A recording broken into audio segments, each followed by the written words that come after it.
Welcome everyone, and thank you for joining our ENFP webinar. My name is Kim Callaway and I'm Head of Clients and Markets at HLB Mann Judd, and I will be your moderator. Today we are presenting collaboration and partnership. Who are you talking to? Our presenters are Simon James, Partner, Corporate Advisory and Not-for-Profit Specialist, and Natalie Tieck, Manager, Corporate Advisory. And I must say, Natalie is one of the best financial modelers I have ever come across. So I'll leave that for you, Nat. And today we have our guest. Our guest is Bruce Tosello, who is the General Manager, Business Development and Fundraising at Sunnyfield Disability Services, who will present their opportunity to the ENFP community and also the changes to the NDIS funding. Just before we start our presentation, I'd like to run our first polling question. In your organisation, have you had a merger conversation? Oh, that's excellent. Thank you everyone for participating in that poll. I'd like to share the results of that poll. So we have 18% said yes, they've had that conversation. 18% yes, but did not complete. 21% said yes and still in discussions. 33% said no, they had not had that conversation, and 9% were unsure. So I will now take you into our presentation and hand it over to Simon and to Natalie. Thank you very much, Kim. For those of you that don't know me, my name's Simon James. I've personally been involved in transaction advisory since the dot-com boom days of the late 1990s. So that's probably, well, it's well over 500 transactions I've been involved with. And as you know, HLB does a lot of work in the not-for-profit space, and therefore, as a result, we've done lots of transactions in the space. And we often see mergers on board agendas. So, having seen so many transactions, we know what works and what doesn't work. So, and today we're talking about mergers, we're talking about takeovers, we're talking about partnerships. Essentially, they're different at the end of the process, but kind of during the process, there's a lot of similarities how they work together. So I use the terms mergers, partnerships quite loosely and interchangeably, but we mean the same thing, sort of working together for the same common good. Now, having been involved in so many, we know that they can be distracting if they're done poorly. And over the last probably 5 or 6 years, we've really honed down a methodology that's like specifically aligned for the not-for-profit sector. So today what we're going to do is step you through it, and it's great to have Bruce with us. He's from Sunnyfield, and we're actually running this process with Sunnyfield at the moment, and he's kindly agreed to come on and kind of share his experiences of where we've got up to and the kind of lessons learned so far. So without further ado, I'm going to hand over to Natalie to talk about stage 1. Thanks, Simon. Can we get the next slide, please, Kim? Okay, so stage 1 of the process is discovery. So we've got on here a discovery workshop where we define the purpose of the merger, ensure alignment to strategy, and obtain agreement between key decision makers. So what this means is that we get all the key decision makers, whether some people from management, directors on the board, whoever's going to be involved in that M&A process. We get everyone into one room or one Zoom call nowadays, and we really dive into the strategic plan and kind of assess it to make sure that a merger is right for the organisation. And as Simon said, when I say merger, I also mean partnerships, anything of the like. So by looking at the strategic plan, we kind of go through and look at all the different initiatives that the organisation wants to achieve, and also assess the key principles of the organisation, so the mission, vision, values. And we do this just to make sure that all the key decision makers are on the same page about what this actually means practically and what it means for the clients and impact. So once we've gone through this stage, we then have a look at the initiatives and think, first of all, prioritise what needs to be done sooner rather than later. And then what is it that the organisation cannot achieve on its own, or where a partnership may make it more efficient to achieve that. So an example may be if the organisation wants to expand its geographical reach, Rather than going out to these new regions and setting up offices and sourcing new clients from scratch, it may make sense to partner with an organisation who already has a presence in that region. Another example may be product diversification. So if you'd like to deliver some complementary services to your existing clients, it may make sense to partner with an organisation who is already delivering those services. So in the case of Sunnyfield, they had already determined why they wanted to merge. So Bruce, can you please provide a bit of background on why it was that Sunnyfield decided that M&A was a suitable option for them? Thanks, Nat. So from Sunnyfield's perspective, we had spent the last 4 years, as most other providers in the disability sector have, navigating the travails of the NDIS and trying to figure out how to run the organisation to remain viable while still delivering on our mission of making a better life, helping people with disability have a better life. And so the merger piece came up because Sunnyfield's quite a strong Sydney-based organisation, greater Sydney-based organisation. And one of the examples you just gave there around the risk of growing into new areas and the high investment cost around setting up a new service, it has a really high associated risk to it. The Sunnyfield name is really strong in the Sydney market, but we weren't so strong in, let's call it the Hunter region, for instance, of New South Wales. And so merger and acquisition became appealing to our board, and our board said, this is something we want to entertain because we believed we had a couple of the fundamentals in place. One, we had a really strong balance sheet. I think before you even entertain this path, you need to make sure you're able to integrate an acquisition or a merger once it happens. Simon, I don't have the stats, but the stories are often that more than half of acquisitions fail, something like that. That's in the for-profit sector. It's probably even higher in the not-for-profit sector. So I think, we kind of made sure we sense checked ourselves. Are we financially viable enough to do this? Do we have the management capability? Over the last 5 years, Sunnyfield's turned over our senior leadership. I started with Sunnyfield about just over 5 years ago. I come from a commercial background, not the not-for-profit sector, where I did customer and acquisition for a lot of years. And a lot of our senior leadership team, we brought a similar skill set in. But what we did through that, and this is the third criteria, was we made sure all of those new people were valued aligned to Sunnyfield, understood client first, person with disability first, but needing to be commercially sensible.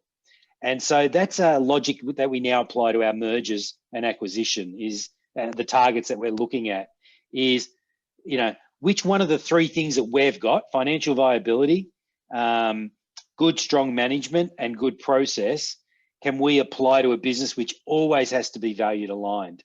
So merger became one of those, it's a lower risk. I know that's kind of maybe not necessarily, might sound counterintuitive. It's lower risk to geographic growth. And so that's why it appeared on our radar. And with the NDIS constantly changing, all of those of us that are in the sector know it changes every day, the rules. And the NDIA, and I used to work for an insurance company, so when I hear the story of people going, the NDIS is an insurance scheme, I go, well, sort of. An insurance company almost has untapped revenue or money to pay, whereas the NDIS is capped at $22 billion. It's a fixed scheme. And they have to operate within those boundaries. So it will constantly change and it will challenge people and it will put pressure on the sector to consolidate. The NDIA have had no secret about that. They've said, we want sector consolidation. And what Sunnyfield wants to make sure of is that people with disability don't fall through the cracks when that consolidates. That people with disability are still put at the front, that they are still given the reasonable and necessary supports that they require. So merger and acquisition became an opportunity for us to go, well, we don't need to create the support network and the care for a client in a new region, there are probably providers there that are doing it really well, the operational piece. What they're not doing really well is that next piece, the running the business. And so merger and acquisition became an opportunity because we think we've got that okay. I wouldn't be arrogant enough to say we're doing it perfectly, but we think we're doing okay. And we think others, if we can help others share that, to make sure people with disability can keep getting the support they need, then that's great for the whole sector. Thanks, Bruce. So it's quite clear that Sunnyfield is very clear in why they wanted to go into merger discussions. So when we ran the process with Sunnyfield, we actually didn't do this discovery workshop piece. So Bruce, just given Sunnyfield's position, why did you consider engaging an advisor to help you in the M&A process? So we had a business plan objective for the last 2 years. And for everybody else, as I just said, on the NDIS journey, last 2 years has been pretty hectic. And so we just never really got up to it. And we also sensed that within the sector, there was a little bit of reticence from a lot of providers. And I wouldn't say it's arrogance at all. I would say that people are really proud of what they've created. Lots of our providers in our sector come and emanate from family involvement. And those people are, really passionate about what they've created, and they want to hang on to that. And so when you say merger or acquisition, it scares people. And I completely understand that.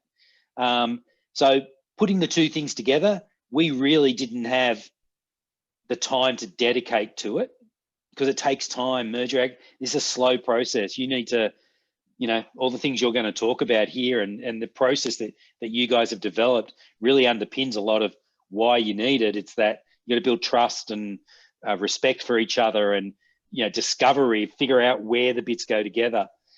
We didn't have that. And so, when you appeared on my radar, it was like, wow, this has got some real depth to it. It's got structure to it. It's got a really solid process. It allows us to step around that first discussion. It's terrible analogy, but it's like the first date, right? Everyone's really nervous about what can you say. And I think when I looked at the HLB process, I looked at the opportunity for me to be able to kind of step over that. So. Thank you, Bruce. Yeah, it's definitely a complex project, so hopefully this process helps that a bit. So after the discovery workshop, we then develop a framework for decision making, which we then use to identify and score potential partners to have further strategic discussions with. Kim, can you change to the next slide, please? Thank you. So here's an example of what this framework for decision making looks like. So you can see that there's a couple of organisations in this example, and we look at some different criteria, such as clients, leadership or workforce. And then we have some questions there. So these questions arise from the discovery workshop. So during the discussions, we try to understand in each of these criteria, what points do we want to find out about the potential partners and how they might score effectively on those points. The aim of this is to then come up with an overall score, which we can then use to prioritise who to speak with further down the track. Next slide, please, Kim. I'll hand over to Simon if there are any key tips. Yeah, that's so just kind of key points from stage one. So mergers, partnerships are potential enablers of strategy. They are not a strategic plan. As Bruce said, it might be cheaper, faster, or less risky to partner with an existing provider if you're looking at entering a new market or introduce new service offering. Or similarly, if you're just about to embark on a significant capital expenditure program to update systems, why not partner with somebody that's already done it and already spent that money? So, and we find if you flow through the financial metrics and impact on clients, which is obviously very important, mergers, partnerships nearly always make sense because you've got less competition, less administration or capital requirements, and therefore you can devote more funds into service provision. As Nat said, the framework is used to get everybody on the same page. That previous slide If you think about the financial or the model that sits behind it, we've got thousands of questions that we can actually look at in terms of doing the kind of gradings, and it removes unconscious bias. We find if we're talking about different organizations with senior management or board or whoever's involved in the process, somebody's rated an organization 2, somebody has rated an organization 10. It's not the 2 or the 10 that's important, it's why we got the differences. Let's understand it, let's unpack our thinking so we can make an informed decision moving forward. So that's stage 1, which is the longest stage. Stage 2, no. Okay, and next slide, please, Kim. Okay, so the next stage of the process is identification. So this is where we go out and get a list of potential partners and start to have an initial conversation with them on a no-names basis to further qualify suitability. And it's at this point, by having this initial conversation, we find out whether that organisation is interested in partnerships at all. So during this process, we can utilise our not-for-profit network we have at HLB to reach out to potential partners. Alternatively, we can reach out to the organisations directly with an opportunity, and we're able to have those initial discussions on a more meaningful basis. Next slide, please, Kim. So the result of this stage, it's a shortlist of all the organisations who are interested in having further partnership discussions, and we then rate them according to that framework that we've developed in stage 1. And then we would present that back so that you as the client can do some relationship checks, see if you know who's on that list, and further prioritise who you would like to speak to next. And next slide, please, Kim. So this is an example of what the output of that framework may look like. So you can see it's got the different organisations and how they scored in each of the criteria areas. And we also consider to your organisation which of these criteria are a higher priority. So that all comes together to form a maximum weighted score. So in the case of Sunnyfield, initially we came up with a list of about 60 organisations to consider approaching, but then after looking at them in a bit more detail, we narrowed this list down to 25, who we then approached on a no-names basis. So Bruce, what did you think of this list that we came up with? It was a lot longer than the list I came up with. And a lot more specific, I think, to Simon's point around this criteria checklist, for instance. Took a lot of the subjectivity out of it. I remember our first meeting, I think I prattled on for half an hour around the best organisation, but it wasn't a repeatable exercise, right? You couldn't actually put some criteria that you could then judge each and every organisation to it. And this criteria process that HLB have is the thing that I found most attractive. I remember the first meeting you showed this to us. It was our last physical meeting before COVID.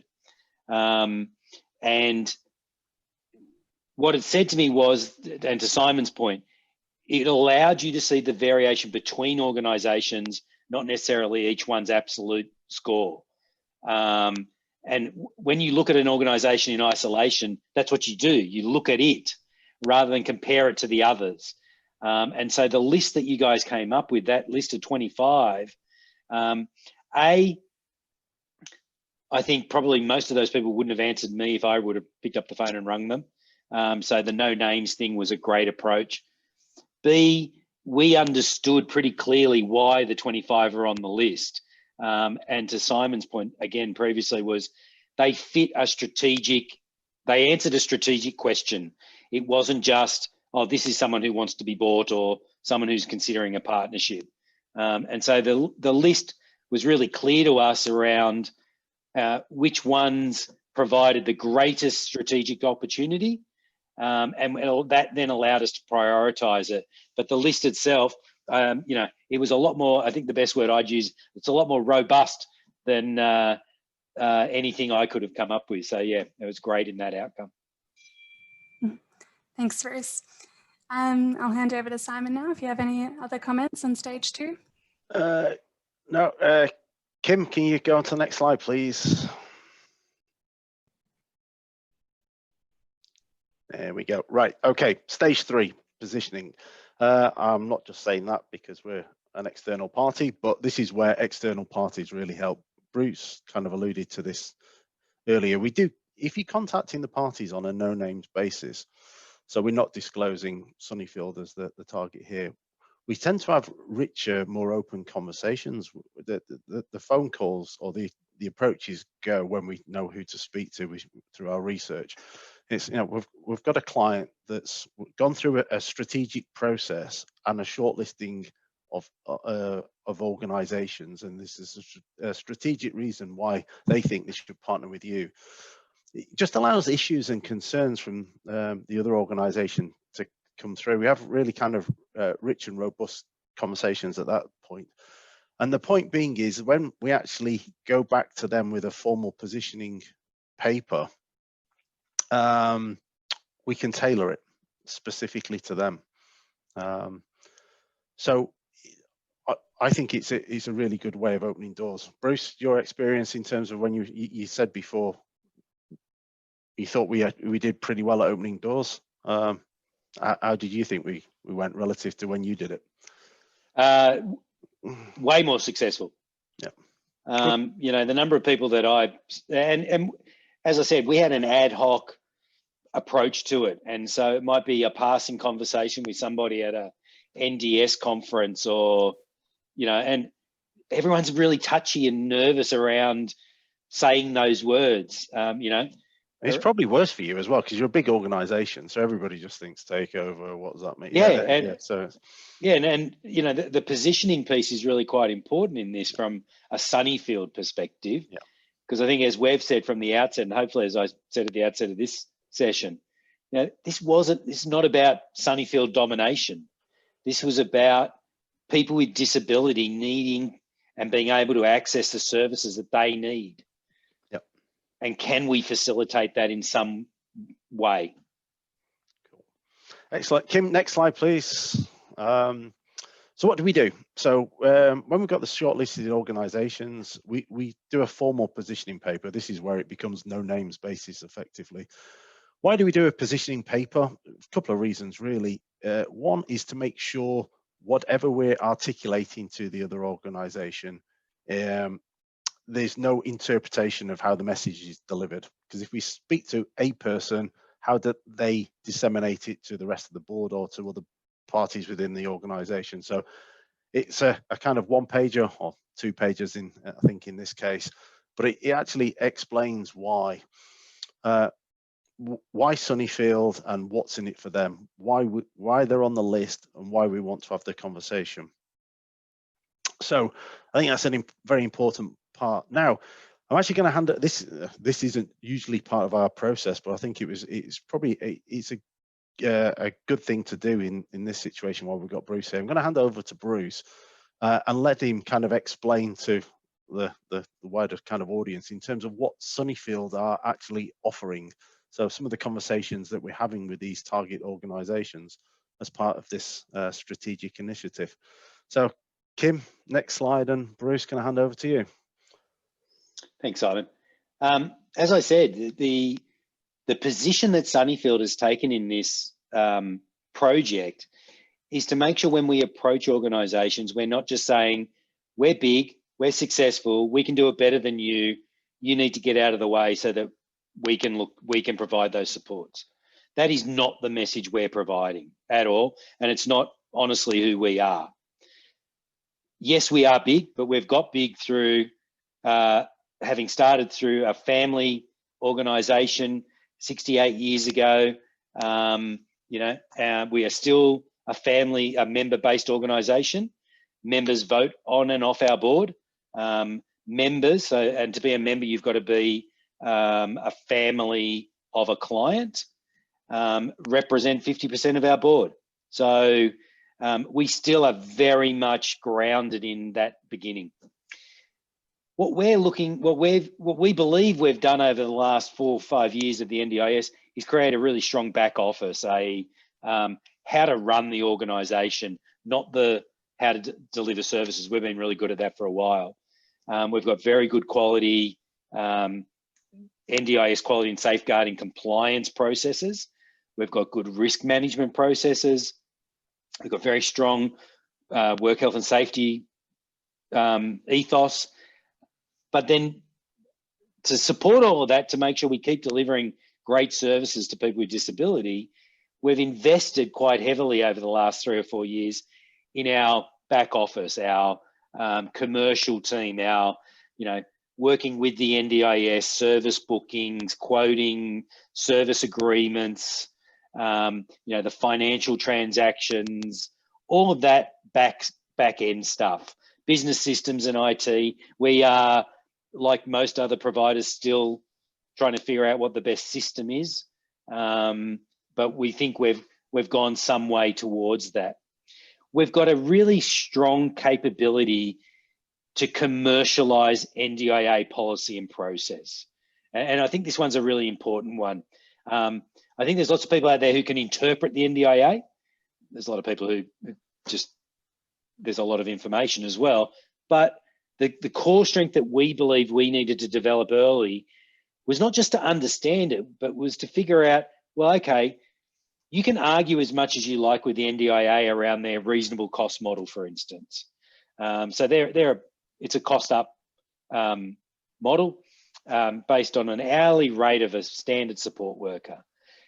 And then all services are based off that. You can argue whether the merits of that are right or wrong, and we do that.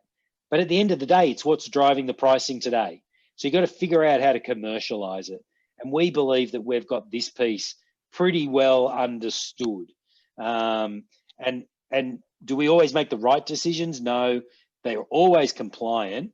And we believe that they are in the best interest of the organization and the clients that we service. But the process for acquisition, as I said from the outset, isn't just about getting big. It's more about leveraging what we are good at so that more people with disability can keep accessing the supports they need. I think that there are a huge number of providers out there, small, medium providers, who do an awesome job up to the direct cost level, right? Where they provide fantastic support, innovative programs, really in tune with families and clients, but they can't run the business to keep doing that. That piece, ensuring the economic viability of those guys, that's something that we would like to think, well, that's the conversation we want to have with people. And it's written there in the green font. I'm very clear with people from the outset. Our board has set a preference that we would prefer to amalgamate, acquire, merge, that end of the spectrum, but that we're open to any form of collaboration. And so it's my belief that a merger and acquisition doesn't happen overnight. I think you need to collaborate in the beginning and develop it over time. So it's really only about engaging with another organisation that you can start to figure out what's the best solution for both of you. So that's the Sunnyfield offer. Yeah. Cheers, Bruce. So polling question, we're not going to publish the results of this one, but if you want to have a confidential conversation subsequent to this about actually looking at how Sunnyfield can assist with some of that back office integration to kind of lower some of the operating costs while still kind of running your own programs, let's have a conversation about that as an example. So Kim, can you? Oh, you've run it. Thank you. I'm going to run it and leave it up there for everyone. Leave it open for a bit, because we'll kind of keep whipping through some of these slides now, because I want enough time at the end for questions and things. So next, so stage 4, introductions, which is obviously where we start off and have the call. So next slide, please, Kim. So when we're having these introductions, part of our sort of process, the initial discussions are obviously on the benefits and risks of any strategic options and any hurdles. Benefits to clients, we as HLB run this like a project. We've got deliverables and timelines, and we keep things moving along. And yeah, it saves time in setting up meetings and preparing briefing papers, and red flags are kind of addressed early on. Next slide, please, Kim.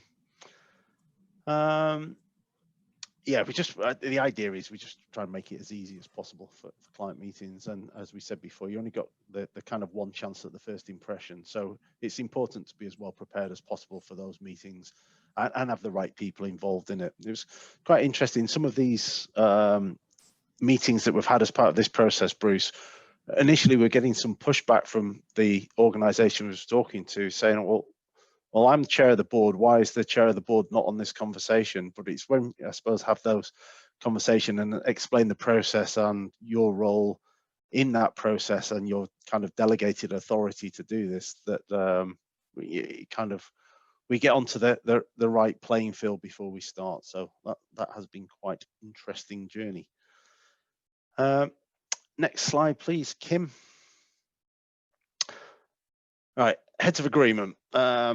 I think, and if you go to the next slide as well, Kim, please. So heads of agreement, I actually think this is one of the most critical pieces in the not-for-profit space in terms of a merger or partnership negotiation. If you don't get the things nailed down and signed off by both boards in the heads of agreement, then things go wrong later on. Before you start spending money on advisors, on due diligence and subsequent processes that we'll talk around, get everything negotiated out into the heads of agreement. Now, really, we should be talking about client impact. You know, bring these two organizations together, have the most impact. But lots of kind of hurdles. We need to get all the sacred cows on the table. Even things like, what's the name of the combined organization going to be? Who's going to be the CEO? Who's going to be on the board? They're things that kind of, unfortunately, allow transactions in the not-for-profit space to fall over. It shouldn't be, but I'm a great believer if we can get all those types of things nailed in the heads of agreement, sign both boards, definitely a smoother process going forward. So if I hand back to Nat for stage 6, and Kim, next slide, please. I might just jump back in there if you don't mind. Sorry. One of the real benefits of the HLB process is to do exactly what Simon just talked about early in the conversation. And you know, when Sunnyfield direct approaches somebody, these are really sensitive subjects that you kind of feel like you can't bring up too early. You need to kind of at least get some time together before you move on to it. The real benefit that I've found through our introductory meetings, and Simon mentioned it, you know, I'm the general manager of business development. I report to the CEO, and I'm working under the authority of the board and instruction from the board. Their one instruction to me was, don't sell the farm, but go and figure out what the opportunities are. And so the conversations I have in these meetings, we address all the sacred cows that Simon's talked about. We talk about the Sunnyfield brand, the brand of the company we're talking to. We talk about seats on boards.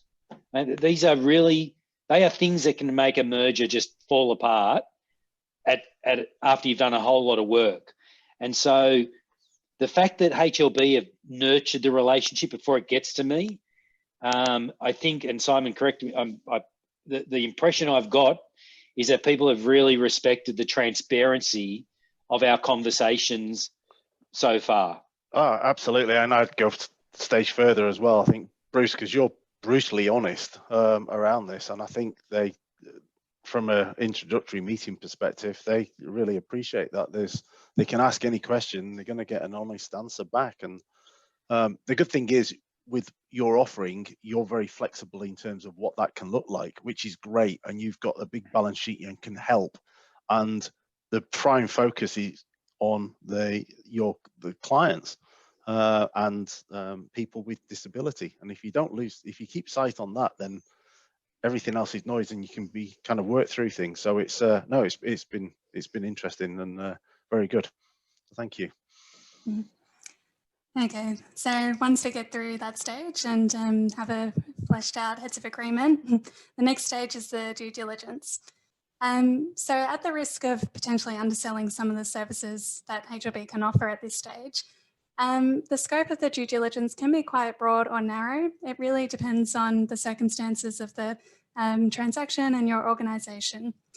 For example, during up to the heads of agreement stage, you might be very aware of where the key risks in the other organisation is. So you might decide to narrow your scope down on the due diligence to focus more on those areas as opposed to a full-blown scope. On the other hand, we can also prepare due diligences with quite a wide scope just to increase the comfort level around pursuing further discussions.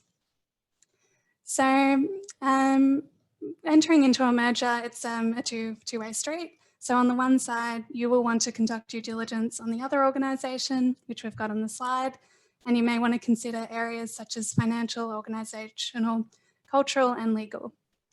It's pretty flexible which of these you want to do and when. For example, your organisation might be particularly interested in the cultural piece and that the two organisations can come together and work effectively moving forward. So an idea here is perhaps if confidentiality permits, you could get the management teams of both the organisations into one room and allow each organisation to present a bit about what they're doing and why, like what is it that they want to deliver to their clients, how they go about it. And then the two management teams could then discuss how it might work in a merged entity going forward. So this would be a really good test to make sure that one, the management teams can work together well, and that there's that shared alignment, which is critical. And on to the next slide, please, Kim. So on the other hand, the other organisation would want to know the information about yours that you want to know about them. So we can help here by collecting and collating the information on your organisation, maintain a virtual data room, so to facilitate the information sharing in a secure manner, and also facilitate the Q&A. I'll hand over to Simon for the remaining steps. Cool. The next one, next slide, please, Kim. Thank you. Next one's a fairly easy. Contracts, sign it, and it's all done. No, it's not quite as simple as that. Next slide, Kim, please. Obviously, the final negotiation of the terms. If you've got everything right in the heads of agreement, the actual contract is relatively straightforward at the end. There's lots of different ways to do it. You can, one can be a subsidiary of another. We can form a new co above, and everybody can sit alongside. We can have donations from one. So there's lots of kind of exotic ways to actually make the merger work based on your individual constitutions. So we're kind of experienced the different ways to cut it. And then the next slide, please, Kim. Integration. So signing the deal or the merger or is not the final stage. Stage 8 is the integration, is where the fun starts. So next slide again, please, Kim. So workshop, 100-day plan, steering committee, absolutely vital components to maximize the benefit of the merger. If you're doing it, you need a proper plan, is effectively what I'm saying. Bruce, I'm going to throw back to you. When we were on a call yesterday with a potential partner, you spoke about some of the lessons learned by not focusing on the immediate integration with a merger that you did several years ago. Do you just kind of want to talk about some of the lessons learned from that one? So when we sat down and did exactly this for that merger, and we made some decisions on the business system side of things and said, that's not a key part. We can let them keep running that because it's the service piece that we wanted to make sure of.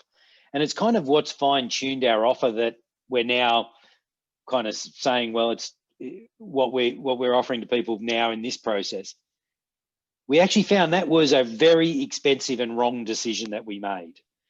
How the business operate is actually the strength that we were bringing.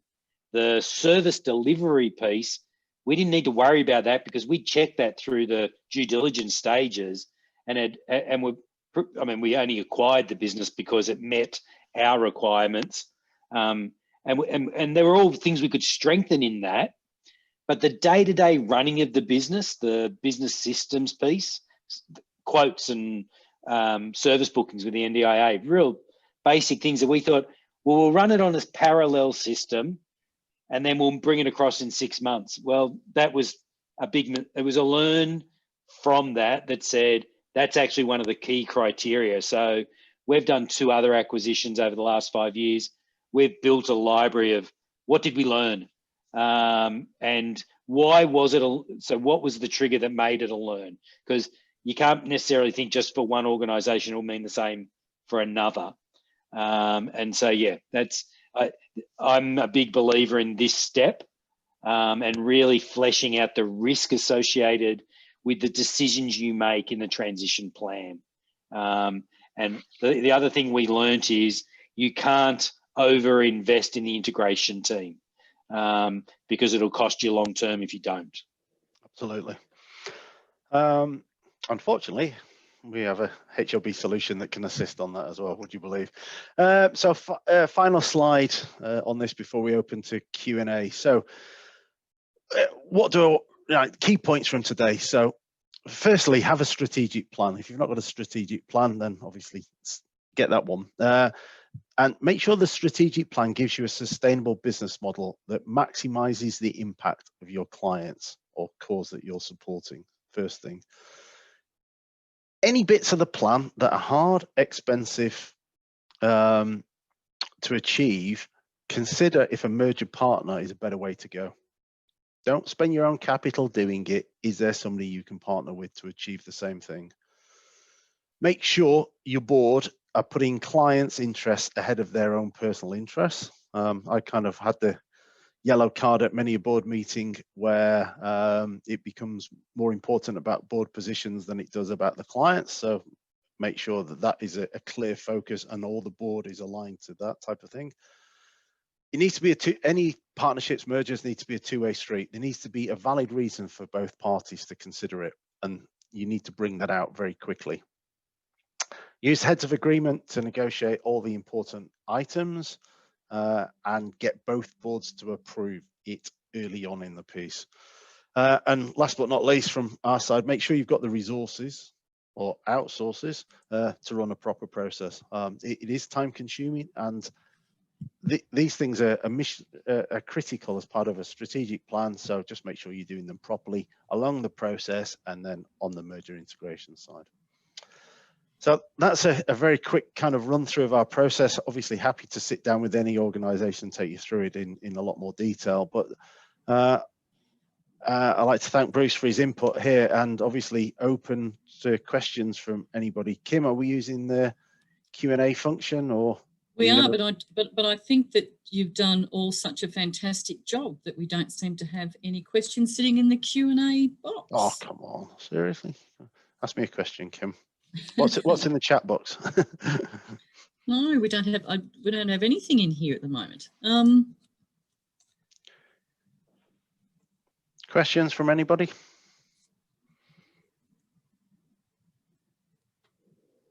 No? Okay. Oh, there you go. Everybody's waiting for their. Hang on, just a moment. Okay. So the question is, does the target pay Mann Judd? Does the target pay Mann Judd? So I'm assuming that. Yeah. Okay. No. In this process, Sunnyfield is the client that is paying. So that no, there is no payment to Mann Judd on this from the target. Okay, I've got another question. What is a reasonable due diligence and implementation cost in relation to the deal? Oh, how long's a piece of string? That absolutely, it depends. It depends how much risk is involved in the process. We've done due diligences for a smaller organization that is folded into a larger organization, and the due diligence has been relatively straightforward. It's just proving that the larger organization does have the assets and a valid business model and what they're going to do with the merged organization thereafter.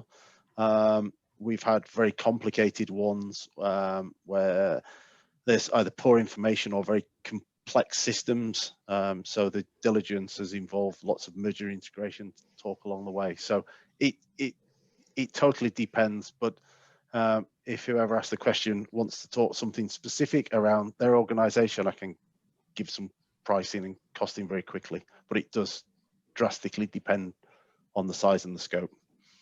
Okay, so we've got a number of questions now.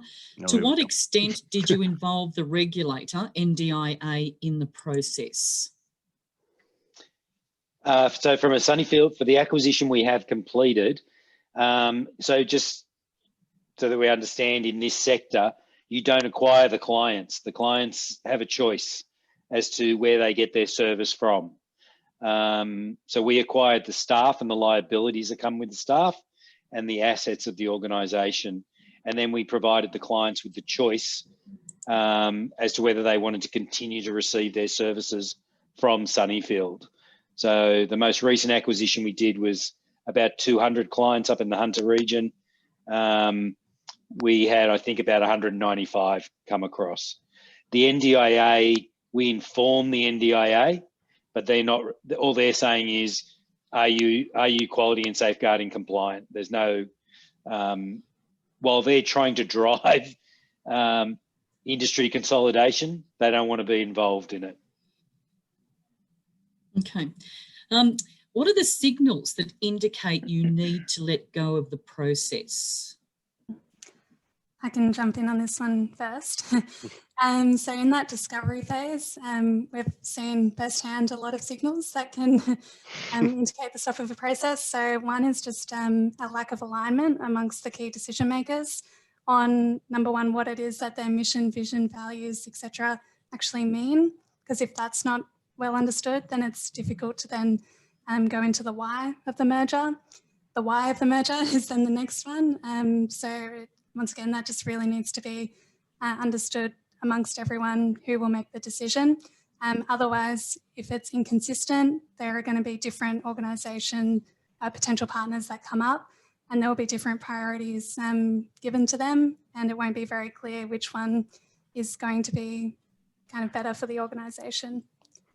Is there anything else, Simon? No, that's I mean, they're the main ones. It's bias, whether it's unconscious or not, and yeah, you need alignment, and some strong personalities on boards that just say no. I'll throw in here is the having had a previous life in mergers and acquisitions and not used a consultancy like HLB, and then having done it this time, the being very transparent in those early conversations. Simon used the words that I'm quite brutal. I said brutally honest. I didn't say you were brutally brutal. Honest, sorry. I call it being very clear. I think the touch points that would cause you to want to pull away at some point become very clear in that first conversation. Of the 6 meetings that we've had so far, there's 1 or 2 that I've already seen that's not going to go anywhere. They're just, it's not, we're not on the same page. That's okay. So being that, getting those things out early will highlight those a lot sooner. Okay. All right.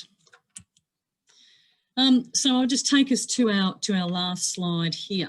I would like to thank our presenters, Simon and Natalie, and to Bruce. Thank you so much. I think this was a wonderful opportunity, and I think it's one of the first times that we've actually had a live opportunity, and I think it's important for people to understand all of the facets around this particular process. So I've got one poll that I just wanted to quickly just run through, which is our last one. And I'll just launch that while I'm chatting away here. Again, thank you to everyone for also participating. A recording of our session and the PowerPoint slides will be made available to you. I'd also like to thank those that have participated in our ENFP community survey. Many people have provided excellent feedback and comments. And if you have not participated, the survey is still open till close of business tomorrow.